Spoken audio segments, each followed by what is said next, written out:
Major funding for KPBS Evening Edition has been made possible in part by Bill Howe Family of Companies, providing San Diego with plumbing, heating, and air restoration, flood and remodeling services for over 40 years. Call 1-800-BILL-HOWE or visit billhowe.com. And by the Conrad Trebas Foundation, Darlene Marcos Shiley, and by the following.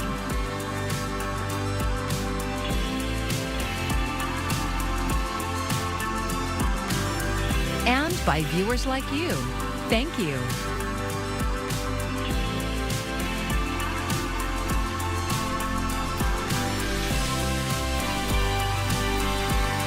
Tonight, we are fact-checking claims about the border. Thank you for joining us. I'm Maya Trabulsi. San Diego County Supervisor Jim Desmond incorrectly said taxpayer funds were going to migrants in Acumba. He later corrected the mistake, but activists told KPBS reporter Gustavo Solis that that type of misinformation is dangerous. These advocates are angry, and they were at the county administration building to confront Jim Desmond. Shame, shame, shame on Jim Desmond, and shame on the Board of Supervisors. Desmond is one of two Republicans on the San Diego County Board of Supervisors. He's an outspoken critic of state and federal immigration policy. Most recently, he took a tour of the open-air camps in Acumba that is temporarily housing hundreds of asylum seekers and other migrants. Then, on Wednesday, Desmond posted a tweet stating, incorrectly, that San Diego County taxpayer funds are paying for tents, food, and water at those migrant camps. These advocates know that it's not true, and they have the receipts to prove it. Milk, ice, gas. I mean, think about everything in your kitchen, like ice, that we have to do in the wilderness. So we have ice and coolers and things like a tablecloth. Mia Garcia is a member of the Free Stuff Collective, a mutual aid group. So here we have powder for infants, because they're babies. So we have like Lactaid and milk formula.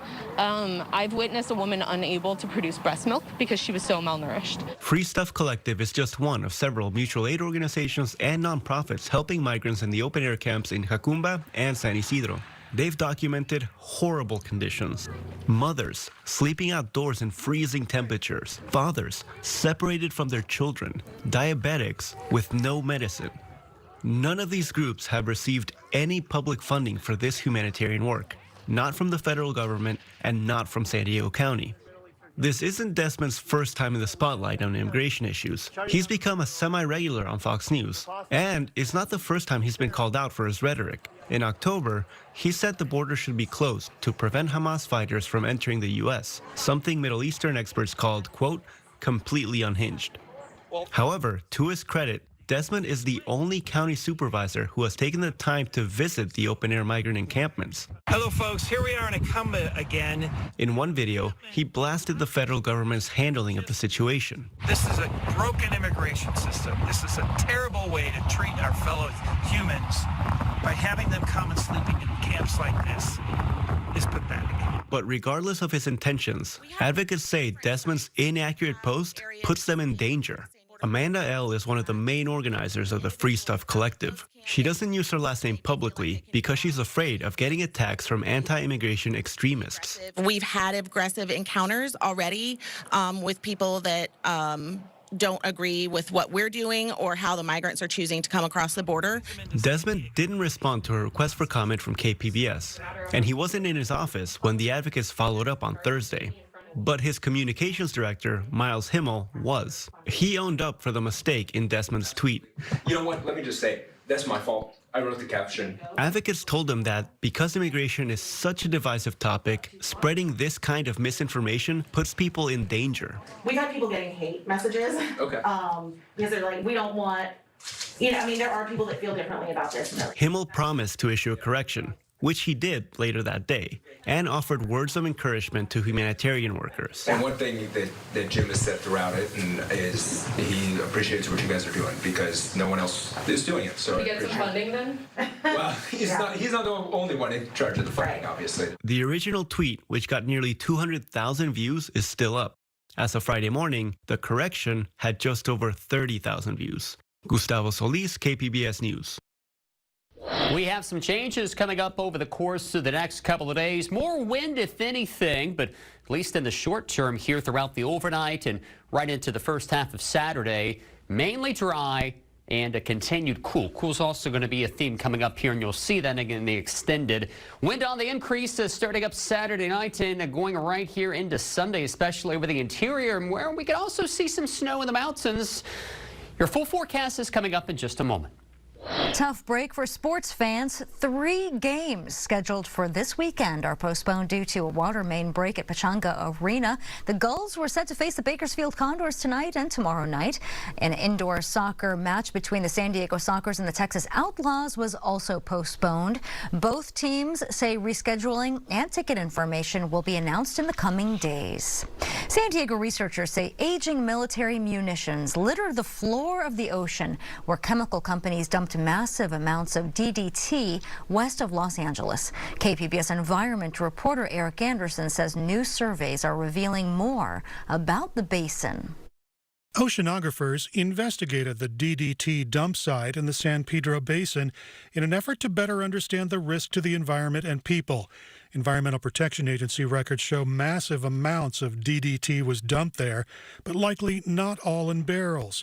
Researchers initially thought barrels littered the seafloor. What you're seeing in these new results are that we were able to drive the ROV along the linear features and classify munitions along those features. And so the message to the public is that those linear features that were detected are likely composed of munitions. Records indicate the DDT dumped there was released in large quantities, but most likely released from barges directly into the water.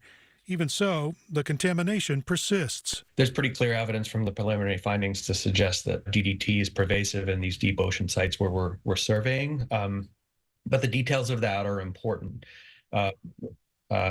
It looks as if the highest abundance of DDT is subsurface in the sediments by and large. Acoustic surveys conducted in 2021 hinted that there were an estimated 25,000 barrel-sized objects on the sea floor. Last year's surveys with a video camera suggest many are World War II-era munitions, which were dumped there. Surveying of using a video camera following along known targets, even with 3 weeks of at sea time with the camera system down, we're still looking at the seabed through like the lens of a soda straw. So we're surveying very small areas. Researchers are still trying to identify the ongoing risk to the marine environment, and Navy officials are reviewing the findings to determine a course of action. Eric Anderson, KPBS News. 3 environmental groups are challenging a state appeal court decision that rejected their bid, asking utility regulators to reconsider revised rooftop solar rules. Those rules slash the value of rooftop-generated electricity. They went into effect last spring. The Center for Biological Diversity's Roger Lynn says the court didn't properly interpret state law. Is this case really all about the meaning of the word "the"? Like when the statute in question, Public Utilities Code 2827.1, mentions that we have to take into account the costs and benefits of rooftop solar, does that mean some, or does that mean all of the benefits of rooftop solar? Lynn says the court was also unaware of some factual errors in court filings. The court heard oral arguments in the case in mid-December and turned away the challenge 5 days later. An appeal to the state Supreme Court remains a possibility. Southern California artist Alexis Smith died this week at the age of 74. Here in San Diego, she's best known for one of the most recognizable works of art at UC San Diego, The Snake Path. KPBS arts producer and editor Julia Dixon Evans has more about this trailblazing artist. Alexis Smith was known for witty collage-style works, sometimes at massive scale. She mined and combined images, text, and objects from Hollywood, pop culture, and the American West. In 2022, she was celebrated with a major survey exhibition at the Museum of Contemporary Art, San Diego. But her best-known work locally might just be a footpath. Her snake path winds up a hillside toward UC San Diego's iconic Geisel Library. Completed in 1992, it's a 560-foot-long mosaic rendering of a serpent. It draws on themes of paradise, innocence, and knowledge. Matthew Gregoire has worked with UC San Diego's Stewart Art Collection since the 1980s. This was the first work in the Stewart Collection that was completely embedded in not just the physical landscape, but also the functional landscape, because it's a pathway. Students walk directly on the snake to and from class or study sessions at the library. Smith had said there's one crucial difference for her between public art and museum art. When you put something in a museum or a gallery, the audience is the people who know that it's there and choose to go see it. And when you put something out in the world, you get everybody. In 2021, Smith became the only artist to have 2 works in the Stewart Art Collection. Her 1987 mural and collage work, one that actually inspired the snake path, is now installed in a new lecture hall on campus. She was diagnosed with Alzheimer's disease in 2015. Alexis was courageous, and she had this extraordinary tenacity. She was completely an original. She didn't fit into any particular isms or art historical easy explanations. Julia Dixon-Evans, KPBS News. I'm Amna Nawaz. Tonight on the NewsHour, President Biden warns about threats to democracy during a campaign speech at Valley Forge. That's coming up at 7 after Evening Edition on KPBS.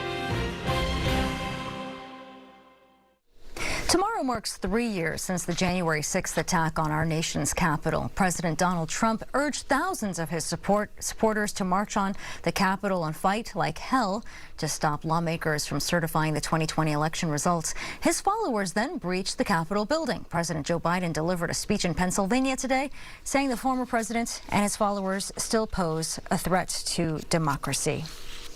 And now these MAGA voices who know the truth about Trump on January 6th have abandoned the truth and abandoned the democracy. They made their choice. Now the rest of us, Democrats, independents, mainstream Republicans, we have to make our choice. I know mine, and I believe I know America's. Thousands of people breached the Capitol building, leading to 5 deaths and hundreds of injured police officers. One of those deaths include 35-year-old Lakeside resident Ashley Babbitt. Today, her family filed a wrongful death lawsuit alleging Capitol Police shot her without any warning or commands. The Supreme Court announced today it will review the Colorado Supreme Court decision to remove Donald Trump's name from the presidential ballot there. The case focuses on whether arcane language in the 14th Amendment can forbid Trump's candidacy because of his role in the January 6th riot. Colorado is one of at least 18 states where the question has come up. The Supreme Court ruling could decide the matter nationwide. As we inch closer to the 2024 election season, the United States system of representative government is still under attack. KPBS's Amita Sharma explores how the pillars of democracy are holding up in San Diego County.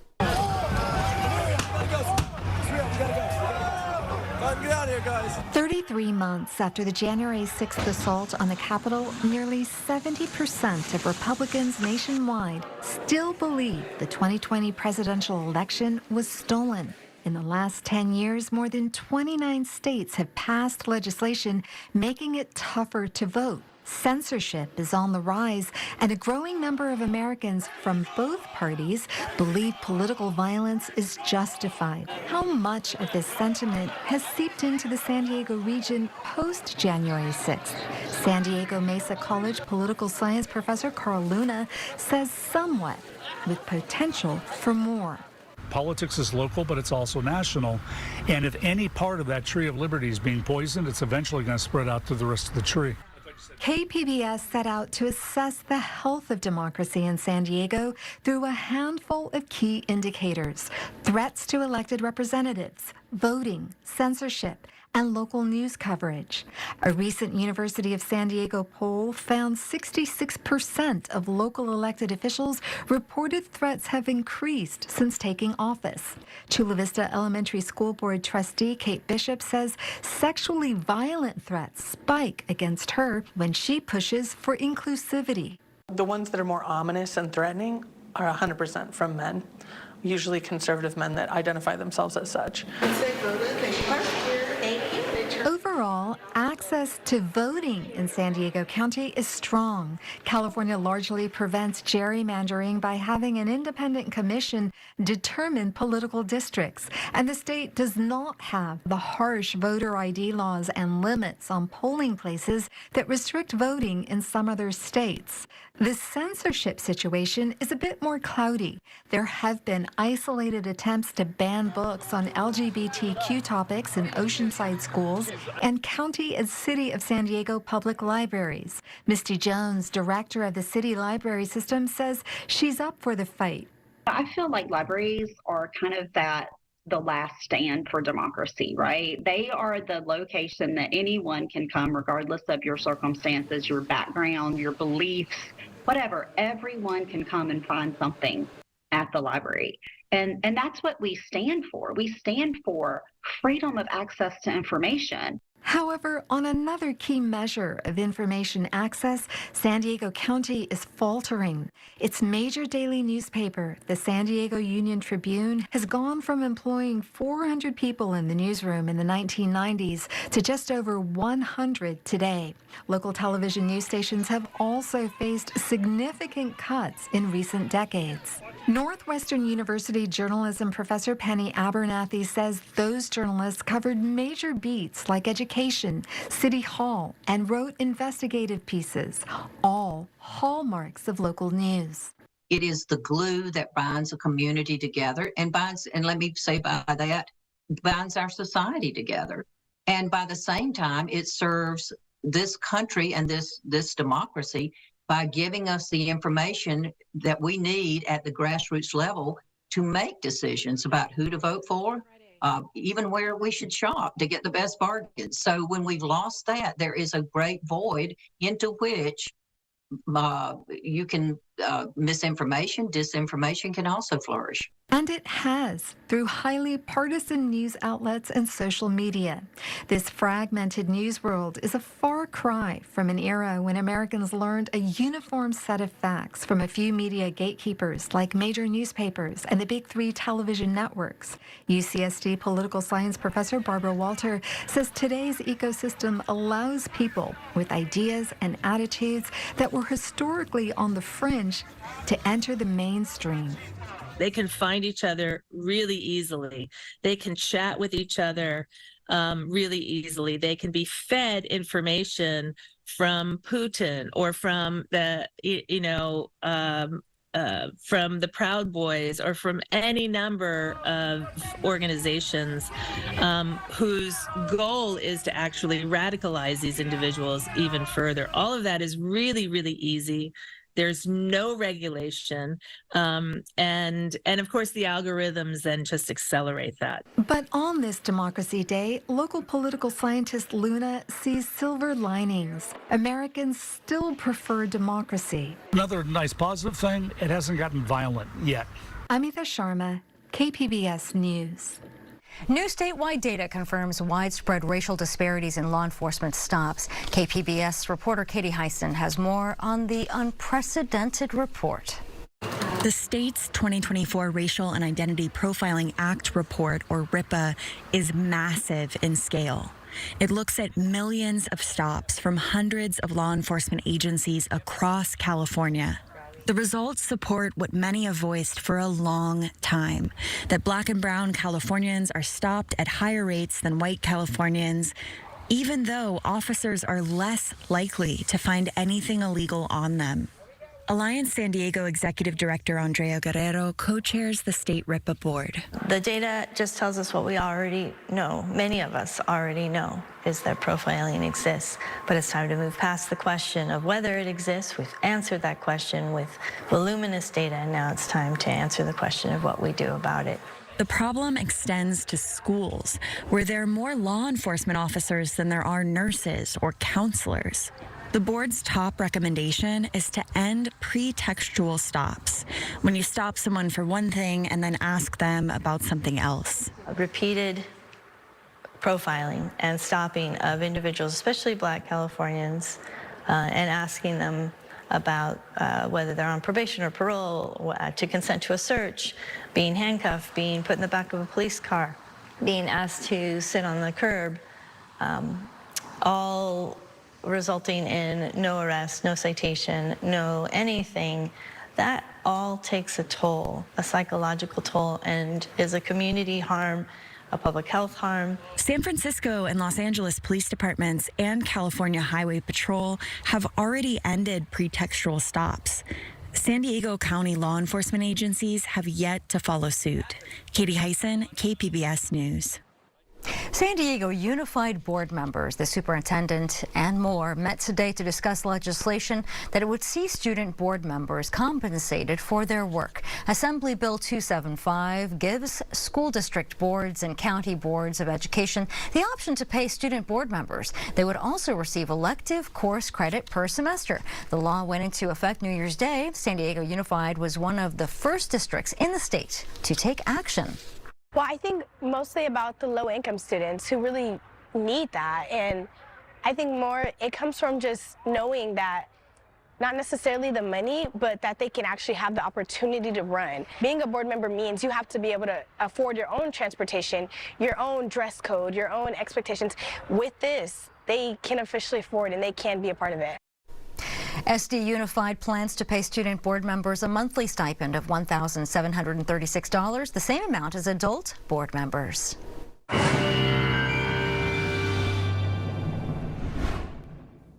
A quiet night underway. Couple of clouds around. Overnight low temperatures dropping down into the mid-40s. So a little bit on the chilly side. Good idea to have the jacket, the coat handy, perhaps the hat as you are venturing your way out. You draw your way outside of the coast and even the interior valleys. Look at Ramona down to 31.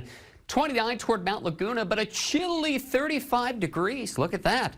Out toward Oceanside. And indeed, if you were to look to the north, there's even some frost advisories out toward Riverside. Again, primarily off toward the north. What I do think we could see here as we work our way down the road is going to be some wind advisories as we work our way into Saturday afternoon, Saturday evening, and also Saturday night. We'll see our system dropping in from the north. We call these inland sliders, so there's not a lot of moisture to work with. I think there can be a little bit of snow. So we talk about elevations around 4,000, 4,500 feet, but otherwise not going to see a lot of rain from this system. Instead, some sunshine, increasing clouds toward the afternoon. Temperatures topping off into the mid-60s around Oceanside as well as Chula Vista. And there you can see the pattern here as we work our way into the weekend. Again, favoring most of the moisture off to the north, though I do see where we could see a little bit of snow over the mountainous terrain, but some of those winds kicking in here toward the coast. These can again gust up to 25, perhaps even 30 miles per hour. The deserts, we're going to be looking at some very gusty winds here too, but here's the interior valleys, and notice the coolness in the air. There's the shower chance coming in, so we're going to see a little bit of wet weather with this, and then temperatures try to climb back, but we stay cool overall. Snow amounts are going to be pretty light, but snow levels are low, down around 4,000 feet. And then we'll start to see temperatures slowly on the climb. A very gusty winds. Some of those winds can top 50, even 55 miles per hour. Over the deserts, quite gusty as we work our way throughout the weekend, and cooling off here as well. For KPBS News, I'm meteorologist Justin Povick. Well, the holiday season isn't quite over yet. Tomorrow is Dia de los Reyes, or Day of the Kings. It is a celebration with gifts. But as KPBS education reporter MG Perez found out today near the border, there are some opportunities for learning too. The anticipation and excitement makes it feel like it's almost Christmas again. 7-year-old Antonio Garcia and his mother came to the San Isidro Civic Center this morning with hopes of getting some gifts. Hot Wheels. Hot Wheels? Is that what you want? Yes. What about a book? Yes. There are plenty of toys and books donated to benefit the families with children who live in San Isidro and other South Bay communities.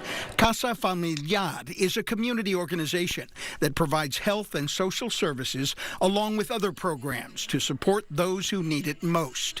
First responders and county officials are also here to help on this special occasion, Dia de los Reyes, a holiday to honor the three kings who, tradition says, arrived after Christmas to deliver gifts to the baby Jesus. Un dulce? playing the role as one of the kings, Martin Arias, is providing some picture-perfect moments. But his day job is with the San Diego County District Attorney's Office as Director of Prevention and Intervention Programs. I think it's important to start showing kids at this age that they're valuable so that in the future they're not going out and you know, committing crimes, or, you know, they understand the value of themselves. It's like princess. First grader Sofia Alvarez understands how to celebrate the holiday. She hasn't quite become a reader yet, but she loves a certain book and is happy to tell you why. The Paw Patrol is my favorite because it's my favorite pink. It's that was my favorite, the Paw Patrol. This celebration offers everyone the opportunity to be a king for the day. But along with the tradition, there is also an educational value. Free books of every kind provide a gift that keeps on giving. And it's not common that that you can have a substantial library at home. You can check out your books, and we encourage that as well. But there's something special about being able to go back to a favorite book over and over, and that you can call your own. Between servings of the Rosca de Reyes cake and the fun and games, Antonio Garcia got what he hoped for, making this a perfect end to the holiday season. MG Perez, KPBS News. And you can find all of tonight's stories on our website, kpbs.org. Thanks for joining us. I'm Maya Trabulsi. Good night. Major funding for KPBS Evening Edition has been made possible in part by Bill Howe Family of Companies, providing San Diego with plumbing, heating, and air restoration, flood and remodeling services for over 40 years. Call 1-800-BILL-HOWE or visit billhowe.com. And by the Conrad Prebys Foundation, Darlene Marco Shiley, and by the following: